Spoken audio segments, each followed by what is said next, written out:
নতুন কিছু তথ্য পেয়েছি এবং তথ্যগুলো ভেরিফাই করে আমার কাছে যেটা শক লেগেছে সেটা হচ্ছে একে ধরলে অনেক তথ্য বেরিয়ে আসবে। সাংবাদিক ইলিয়াস হোসেন আজকে কামটা কি করলো ভাই, কি কাজটা যে ইলিয়াস হোসেন করলো। ডিজিএফআই এর প্রধানের বাড়ি থেকে কট করে দিল সাংবাদিক ইলিয়াস হোসেন ভাই। গ্রেফতার হয়েছেন ভারতের প্রধানমন্ত্রী নরেন্দ্র মোদীকে গ্রেফতার করেছে গোয়েন্দা police. Doctor Mohammad Yunus sir একেবারে ইন্ডিয়া জায়গা মতো মারছে ভাই। তাই তো বলি যে হঠাৎ করে ইন্ডিয়া পাগলামি শুরু করলে কেন, কিন্তু আজকে সেন দেখলাম পাগলামির আসল রহস্য। এই 20 দাঁত ভাঙা দিতে হবে, 20 দাঁত ভাঙা দেন, এভাবেই 20 দাঁত উঠায় ফেলাইতে হবে। ডক্টর ইউনূস স্যার যদি কিছু না কইরা দিয়ে যেতে পারে তাহলে তো উনাকেও ছাড়বো না। না স্যার, আপনাকে আমরা কোনো রকম ছাড় দিব না। আপনি যদি হার মাইনা যান, আপনি যদি বলেন আমি আর পারলাম না, এটা আমরা মাইনা নিব না। এই জেনারেল ওয়াকারকে যতই ভালো বলেন, this is disgusting. So general Walker আপনাকে ধিক্কার। ডক্টর ইউনূস অন্য কারো হাতে ক্ষমতা ছেড়ে দিয়ে চলে যেতে হতে পারে ৩রা আগস্টের সমাবেশকে কেন্দ্র করে। এখানে হয় খুব একটা ভালো কিছু হবে, আর নয় খুব একটা খারাপ কিছু হবে। এই জন্যই তো এই জাতি বারবার মারা খায়। এরা এগুলো পাও না, এরা যোগ্যই মারা খাওয়ার। অনেকদিন আগে একজন বিজ্ঞ মানুষ বলেছিলেন, সবাইকে বিশ্বাস করলেও আওয়ামী লীগকে বিশ্বাস করবেন না। আওয়ামী লীগ সুযোগ পেলেই সাপের মতো সুবল মারবে। প্রিয় দর্শক, আজকের বাংলাদেশে যে উত্তপ্ততা আমরা দেখতে পেয়েছি, সেই উত্তপ্ততার ভিতরে একটি ভিডিও মেসেজ আমার কাছে এসে পৌঁছেছে। ভিডিও মেসেজটির ভিতরে মাইলস্টোন কলেজের উপর বিমান দুর্ঘটনার ঘটনায় সেনাবাহিনীর দিকে ইঙ্গিত নিয়ে তোলপাড়। তাহলে আসলে কি বাংলাদেশে অস্বাভাবিক কিছু নজিরবিহীন কোনো ঘটনা ঘটেছে? এটা বাংলাদেশ সরকার বা সেনাবাহিনী তো দূরের কথা, বেনিয়ামিন নেতানিয়াহুকেও যদি এখানে এসে দায়িত্ব দেওয়া হয়, মোসাদ, সিআইএ, এফবিআই কেও যদি দায়িত্ব দেওয়া হয়, তারাও এটা পারবে। দর্শক, মাইলস্টোন স্কুল অ্যান্ড কলেজে বিমান দুর্ঘটনার পর থেকে প্রত্যক্ষদর্শী এবং শিক্ষার্থীদের কাছ থেকে লাগাতার আমরা একটি কথা কিন্তু শুনতে পারছি যে সরকার বা সেনাবাহিনী লাশ গুম করছে। এখন আপনাদের উদ্দেশ্যে প্রশ্ন থাকবে, আসলে লাশ গুম করে এই সরকারের কি লাভ হতে পারে? এটা তো আর সাবেক প্রধানমন্ত্রী শেখ হাসিনা আমলের কোনো ঘটনা নয়, বা জুলাই আন্দোলনে সাবেক প্রধানমন্ত্রী শেখ হাসিনার নির্দেশে পুলিশ যেভাবে ছাত্র জনতার উপর গুলি চালিয়েছিল, সেটার যেমন জবাবদিহিতা করার ভয়ে তারা লাশ গুম করেছিল, তেমন ঘটনা তো আর এটি নয়। এটি নিছকই একটি দুর্ঘটনা। এখন এই দুর্ঘটনায় একজন মারা গেলেও সরকারের যেই জবাবদিহিতা করতে হবে, এখানে 50 জন মারা গেলেও সেই একই জবাবদিহিতা করতে হবে। তবে এখন প্রশ্ন উঠছে, প্রত্যক্ষদর্শীরা বা মাইলস্টোন স্কুল অ্যান্ড কলেজের অনেক শিক্ষার্থী দাবি করেছে যে সেনাবাহিনী লাশ গুম করেছে। দর্শক, এই বিষয়টি পর্যবেক্ষণ করার পর বা এ পর্যন্ত আপনি যতগুলো নিউজ দেখেছেন সেগুলো বিশ্লেষণ করে আপনি আসলে কি মনে করছেন? আপনারও কি আসলে মনে হচ্ছে যে সরকার আসলেই লাশ গুম করেছে, বা দুর্ঘটনা অল্প পরিমাণে হয়েছে এমন বোঝাতে পারে বিশ্ববাসীকে? দর্শক, সেটি তো জানাবেনই। এবং এখন কিন্তু একটি প্রশ্ন উঠছে যে যদি সরকার লাশ গুম করে থাকে, তবে যাদের ছেলে মেয়েদের লাশ গুম করা হয়েছে বা সরিয়ে ফেলা হয়েছে, তাদের বাবা মা এখন পর্যন্ত মিডিয়াতে কেন বলেনি যে তারা এখন পর্যন্ত তাদের ছেলে মেয়েদের খুঁজে পায়নি? দর্শক, এই প্রশ্নটি তো থাকছেই। এরই সাথে সাথে এই জুলাইয়ে আরো অনাকাঙ্ক্ষিত ঠিক কি কি ঘটনা ঘটতে পারে, এমনকি এগুলো কারা ঘটাতে পারে? যেই দুর্ঘটনাটি ঘটে গিয়েছে, এটি যে শুধুমাত্র দুর্ঘটনা বলা যাবে সেটি কিন্তু নয়। এর পেছনেও বেশ কিছু মাস্টার মাইন্ড কাজ করেছে বা বেশ কিছু গাফিলতি কাজ করেছে। তাই বলবো দর্শক, যারা ভিডিওটি অন করেছেন তারা অবশ্যই নিউজটি না টেনে সম্পূর্ণ মনোযোগ সহকারে দেখবেন, তাহলে আপনারা বেশ কিছু চাঞ্চল্যকর তথ্য জানতে পারবেন। তো দর্শক, আমি আর বেশি কথা বাড়াবো না। আমি ভিডিও শুরুতেই আপনাদের যে ভিডিওগুলোর অংশ বিশেষ দেখিয়ে শুরু করেছিলাম, সেই ভিডিওগুলোর বিস্তারিত আলোচনা দেখাবো। তবে তার আগে বলি, যারা এখনো চ্যানেলটি সাবস্ক্রাইব করেননি সকলে চ্যানেলটি সাবস্ক্রাইব করে পাশে থাকা বেল আইকনটি বাজিয়ে দিবেন। আর যারা ইতিমধ্যেই সাবস্ক্রাইব করে রেখেছেন তাদের সকলকে অসংখ্য ধন্যবাদ। তো চলুন একটি লাইক দিয়ে আমরা ধারাবাহিকভাবে সবগুলো ভিডিওর বিস্তারিত আলোচনা দেখে আসি। বাংলাদেশের বিমান বাহিনীর সক্ষমতা বাড়ছে না কেন? পাকিস্তানের কথাই ধরেন, এই যে ইন্ডিয়ার মতন এত বড় দেশ, যা জিডিপি বোধহয় পাকিস্তানের চেয়ে 20 গুণ বেশি হবে, সেই ইন্ডিয়াকে তারা এমন থাপ্পড় দিচ্ছে, ও সহসা আর পাকিস্তানের সাথে যুদ্ধ করতে পারবে না। সহসা কেন হয়েছে? এই যে দেখেন, ছোট দেশ, সবাই ভাবছে যে আচ্ছা এই ক্ষমতাটা বোধহয় একটা পারমাণবিক বোমা জোগাড় করতে পারলে বোধহয় হয়ে গেল। না, পারমাণবিক বোমা অসুবিধা হলো হাতে থাকা যায়, ভয় দেখানো যায়, কিন্তু মারা যায় না। মারলে ও বিপরীত আপনার এনিমিও যখন মারবে ওটা খাইতে হবে। তাহলে এখন আসেন, গত 15 বছরে কি হয়েছে? এমনি হাসিনা সরকার আর্মি দেখতে পারে না, এভাবে শুরু হয়েছিল। তারপর তাদের প্রচেষ্টা শুরু হয়েছিল যে ঠিক আছে, এবার আমি আমার মতন করে একটা আর্মি বানাবো। এটাই হলো তারেক সিদ্দিকের আর্মি, এটাই হলো আওয়ামী লীগের ভিতরে রয়ের প্রবেশ। এটাই গত 15 বছর ধরে চলছে। এর ইম্প্যাক্ট কি? ইম্প্যাক্টটা হলো তাহলে বাংলাদেশ যখনই কিছু একটা কিনতে চায়, সামরিক কোনো বিমান বা কিছু অস্ত্র, অলওয়েজ ইন্ডিয়ান ইন্টারেস্টটা তাকে মেনটেন করতে হয়। ইন্ডিয়ানরা যদি রাজি হয় দেয় তাহলে কেনা যাবে, নাহলে কেনা যাবে না। এই যে দেখেন, এই যে বিমানটা ধ্বংস হয়েছে, এটা 11 সালে তৈরি, তাও এটা অবসলিট হয়ে গেছে। চাইনিজরা এই বিমানটা বানানো বন্ধ করে দিয়েছে বোধহয় 70-এর দশকে, কিন্তু এটার লাস্ট চালানেটাই আমাদেরকে দিছিল কম পয়সায় কিনতে চাই বললে, এবং দিয়ে বলে দিচ্ছিল এর আর কোনো স্পেয়ার্স, কোনো সম্পর্ক নাই আমাদের, এর কোনো সার্ভিস আমরা দিতে পারবো না। কিন্তু এই যে বললাম, আমাদেরকে কি কিনতে দিবে আর কি কিনতে দিবে না এটা ইন্ডিয়া ঠিক করতেছে। তাহলে গাফিলতি তো ডেফিনেটলি হয়েছে।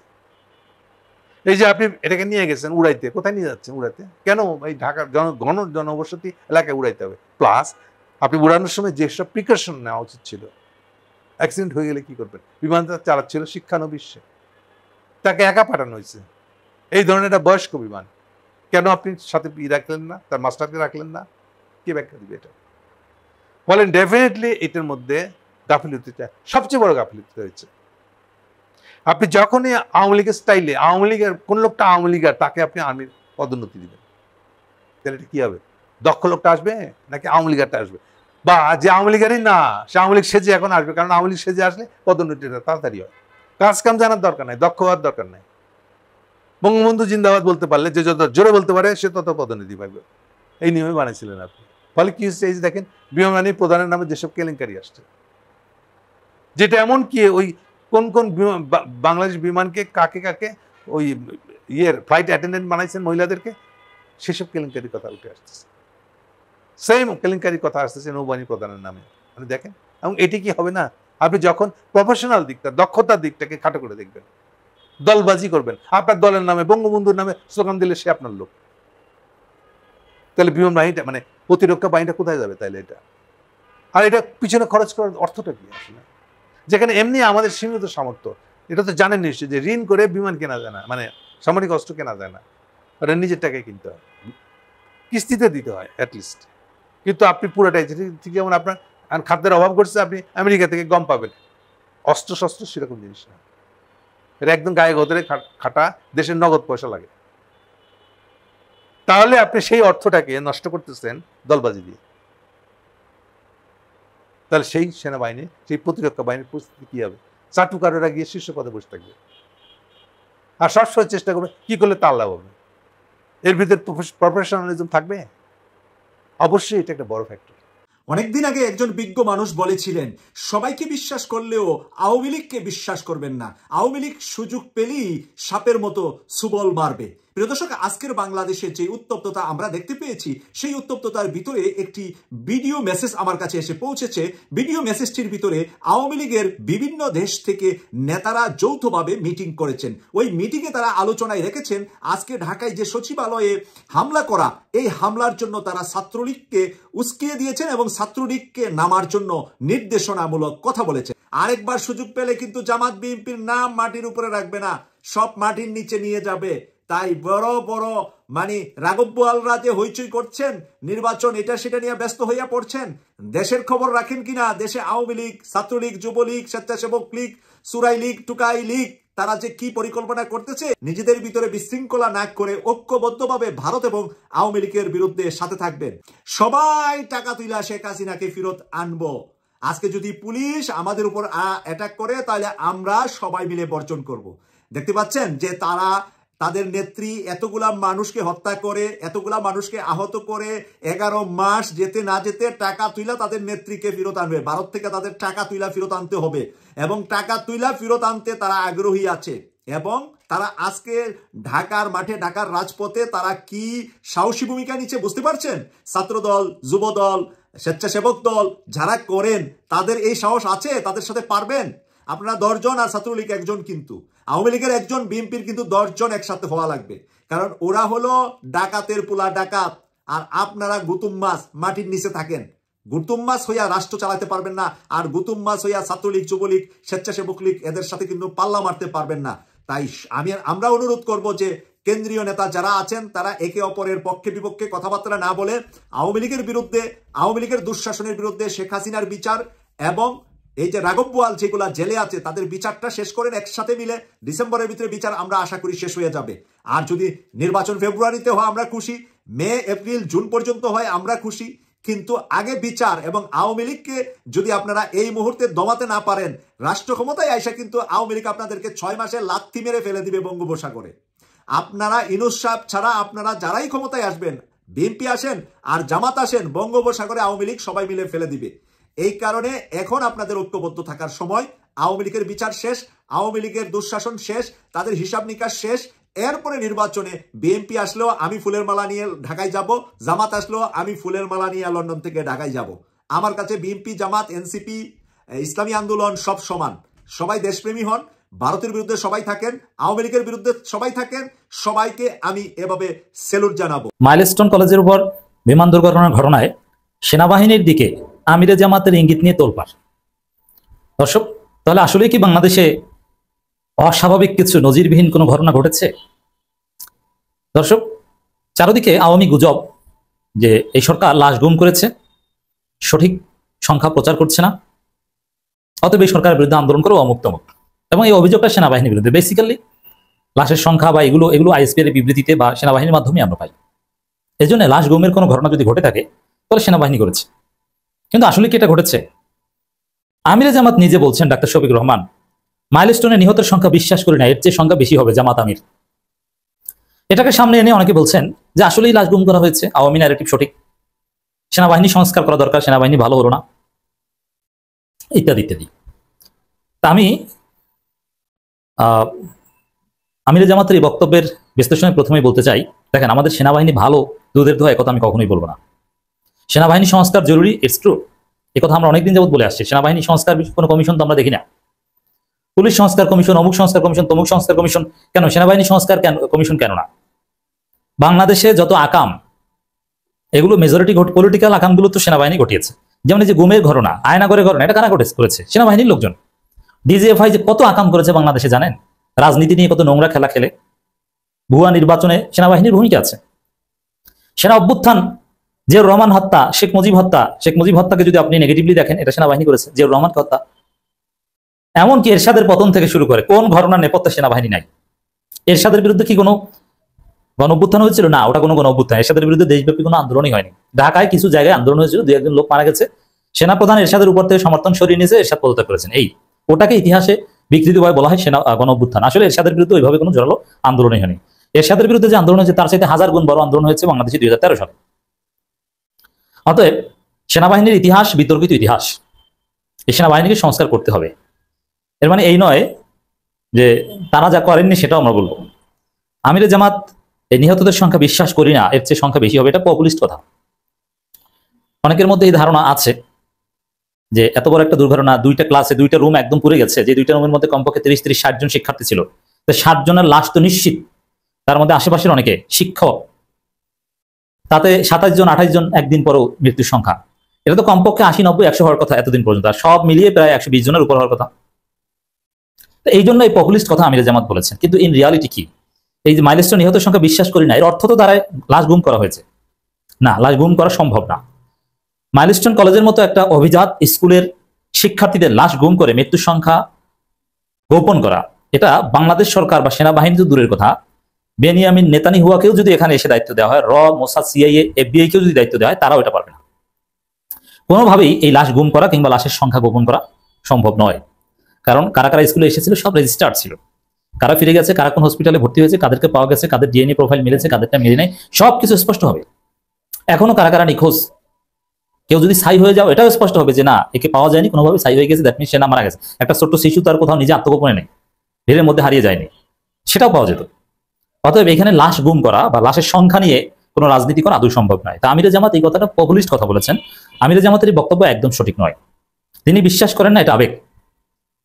কিন্তু তাহলে এই সংখ্যাটা এত কম কেন? হ্যাঁ, আসলে ইন রিয়ালিটি আমাদের বিশ্লেষণ হচ্ছে 120-এর কাছাকাছি হয়তো মারা গেছে, কিন্তু সরকারিভাবে সেটা আইএসপিআর হোক আর স্বরাষ্ট্র মন্ত্রণালয় হোক আর যারাই হোক বা হসপিটাল কর্তৃপক্ষ হোক, সুনির্দিষ্টভাবে কারো লাশ চিহ্নিত করার আগে, ডিএনএ প্রোফাইল মেলার আগে বা হসপিটালে মৃত্যুবরণ করা বা লাশ সরাসরি ধরে দেখানোর আগ পর্যন্ত মৃত্যুর সংখ্যা বলা যায় না।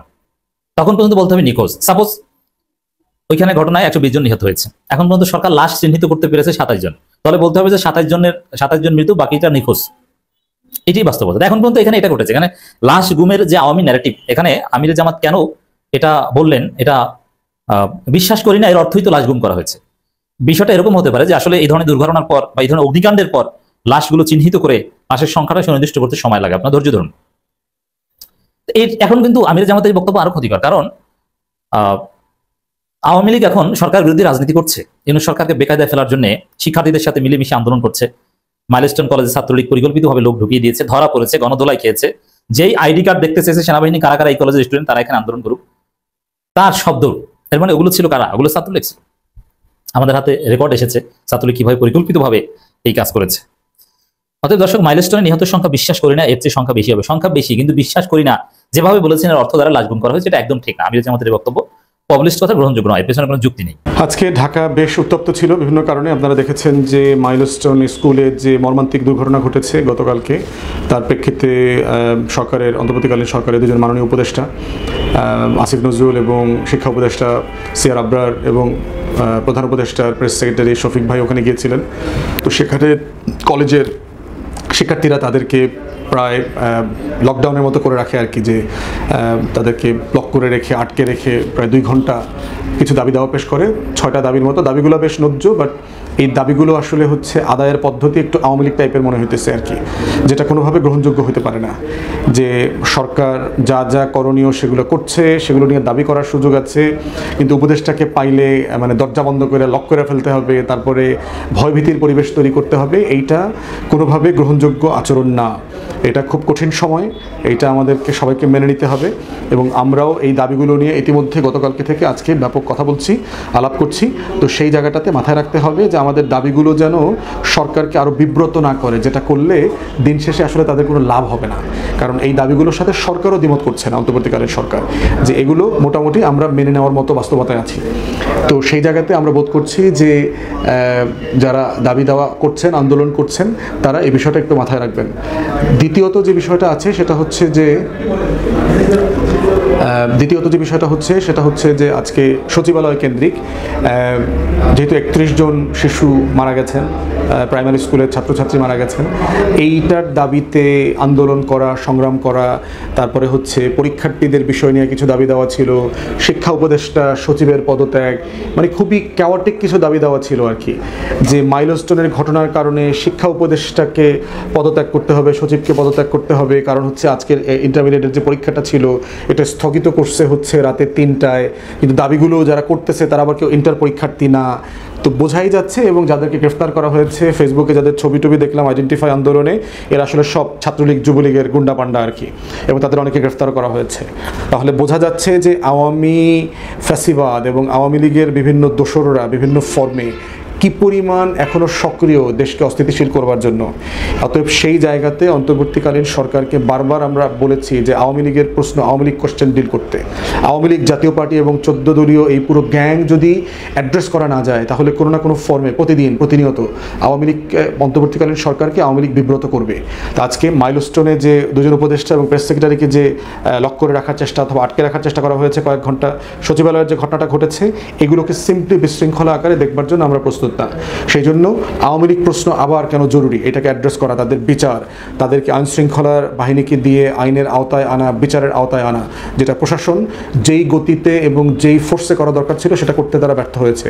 তো সেই জায়গাতে আমরা বোধ করছি যে আজকের ঘটনাগুলো হচ্ছে গ্লেয়ারিং এক্সাম্পল যে আমরা কিভাবে এই আওয়ামী লীগ কোশ্চেন ডিল করব, এবং বিভিন্ন গুরুত্বপূর্ণ আন্দোলনের ফাঁদে যেন জেনুইন দাবিগুলো হারিয়ে না যায়, সেগুলো আমাদের আবার মাথায় রাখতে হবে। এবং জেনুইন অনেক দাবিকেও আমরা দেখতে পাচ্ছি যে আওয়ামী লীগের আবার ট্যাগ দেওয়া হচ্ছে। তাই সেই জায়গাতে একটা ভারসাম্য দরকার, এবং আমরা অন্তর্বর্তীকালীন সরকারের কাছে দাবি করছি তারা সিরিয়াসলি সিসিটিভি ফুটেজ দেখে সচিবালয়ে যারা আক্রমণ করেছে অথবা যে কারা কারা এর সাথে জড়িত এবং কারা কারা উস্কানি দিয়েছে, কারা কারা ফান্ড করছে, সেই বিষয়গুলো খতিয়ে দেখা দরকার এবং তাদেরকে ধরে দৃষ্টান্তমূলক শাস্তির ব্যবস্থা করা দরকার। দর্শক, আমি আশা করছি আপনারা সকলে অত্যন্ত মনোযোগ সহকারে সবগুলো ভিডিও দেখেছেন। এমনকি দর্শক, যদি এই ভিডিওগুলো সম্পর্কে আপনাদের কোনো মতামত থেকে থাকে তাহলে তো অবশ্যই জানাবেন। দর্শক, নিউজটি শেষ করছি এখানেই, ফিরছি পরবর্তী নিউজে নতুন কোনো টপিকে। আল্লাহ হাফিজ।